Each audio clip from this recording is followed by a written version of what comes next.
Well, speaking of traveling around and flying around, so you started doing the photo thing in college, but it seems like that kind of just spiraled and led you on that path, and eventually, CEO of that company. Can you talk a little bit about your journey there? Indeed, it was a great story because I realized down deep I'm an entrepreneur, and I just love to start new things. So once I left working for the photo finishing lab, actually I was in the middle of it, and I kept thinking, why am I teaching all these people how to make money selling photographs? Why am I not doing this myself? So in 1983, Jim Valvano won the national championship in basketball for NC State University. And I was a huge basketball fan, but not an NC State fan because I went to school in Chapel Hill. I'm a Tar Heel. And but I thought, gosh, Jim Valvano has a summer camp, and there are 700 kids each week at his camp.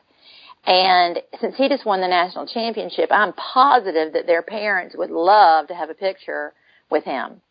So somehow I finagled myself into a meeting with him. I was, like 20.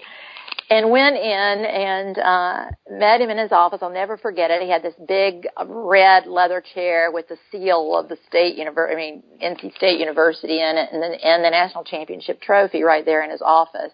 It's very intimidating, and he was such a larger-than-life guy. He was intimidating to me. And I said, Coach, I'd like to make a deal with you. I'd like to photograph your camps. There's 700 kids for 3 weeks. I said it could be a real money maker.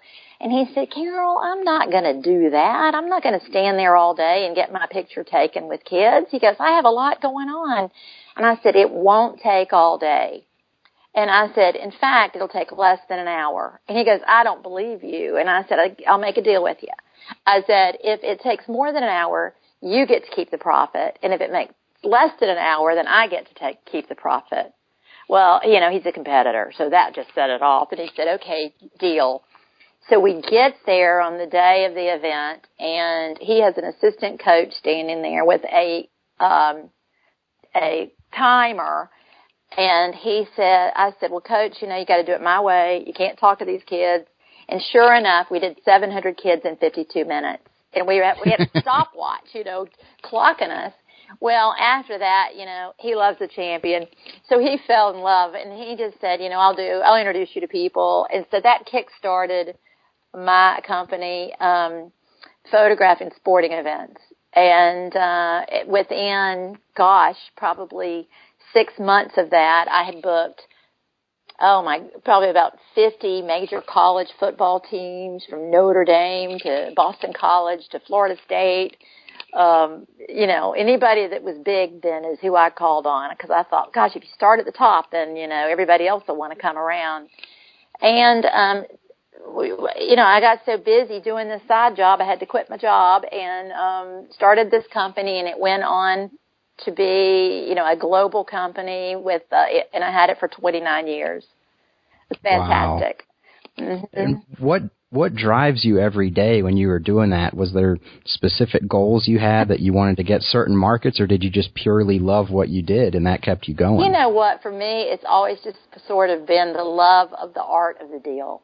It's never been about money, ever, ever, ever, never. It's always been about, well, what can we accomplish? What can we try next? What can we do next? And,